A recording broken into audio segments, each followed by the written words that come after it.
ये रीयूनियन क्या होता है? अगर किसी को रीयूनियन के बारे में समझना है तो सबसे पहले उनको यूनियन के बारे में समझना होगा। Union is the coming together of masculine and feminine. अब ये दो तरीके से होता है। एक तरीका है फिजिकल, जैसा लोगों को समझ आता है, और दूसरा तरीका जो एक्चुअल तरीका, नेचुरल रियल तरीका है यूनियन होने का, वो है इंटरनल। अधिकतर लोग जब ट्विन फ्लेम यूनियन की बातें करते हैं तो वो उस फिजिकल यूनियन को ही यूनियन समझते हैं, और जब दूसरों से भी पूछते हैं तुम्हारा रीयूनियन हो गया, उनका जो तात्पर्य होता है वो उसी दिशा में होता है। और फिर क्या होता है, पूरा जीवन ही उनका ऐसी ही बातों में वेस्ट हो जाता है, किसी के 10 साल, किसी के 15 साल, क्योंकि वो बार बार यही सोचते रहते हैं कि यार मेरा ना रीयूनियन नहीं हुआ अभी तक। पहले उसको ये पूछना चाहिए खुद से, क्या मेरा यूनियन हुआ है आज तक, अभी तक?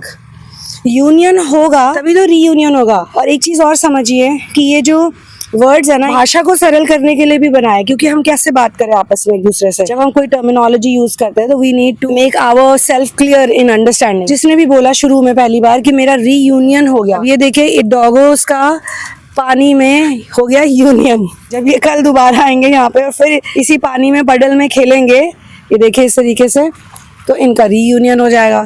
तो ये तो सिर्फ बोलने की बात है कि आपका किस लेवल पे आप समझते हो बातों को। जैसे कि कहते हैं ना, ट्विन फ्लेम जर्नी में एक होती है टेम्परेरी अवेकनिंग। टेम्परेरी तौर पे फील होता है कि यूनियन हो गया है, सब कुछ अद्भुत लगता है, सब कुछ ठीक लगता है, कोई आपको कोई दिक्कत नहीं नजर आती किसी चीज में, completely in faith, in total faith होते हैं। और आई थिंक सो कई लोग उसी टाइम में जब वो टोटल फेथ में होते हैं, किसी ऐसे व्यक्ति को अपने जीवन में अट्रैक्ट कर लेते हैं, इवन इन रोमांटिक सिनेरियो, जो उनको हर तरह से सपोर्ट करे, उनको कंप्लीट फील कराए, उनकी हाँ में हाँ भी मिला रहे हैं, उनका साथ दे रहे हैं, तो उनको लगता है वाओ।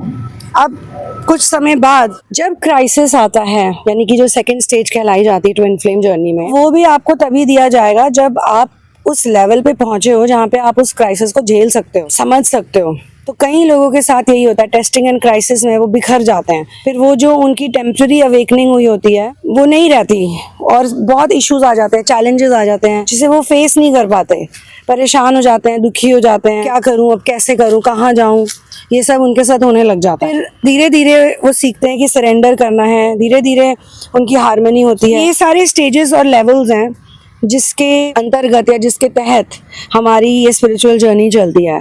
इसीलिए पहले यूनियन तो होए तुम्हारा, जब यूनियन होएगा तभी तो आगे जाके कभी रीयूनियन होएगा। यूनियन होगा, कुछ चैलेंज आएगा, टेस्टिंग होगी, क्राइसिस होगी, आप बिखर जाओगे, फिर खुद को समेटोगे। तो जब ये आप बहुत बार कर लेते हो, करते रहते हो, फिर एक समय आता है कि हो जाती है कंप्लीट यूनियन, यानी कि अब आप सिंगुलैरिटी में चले गए फॉर एवर।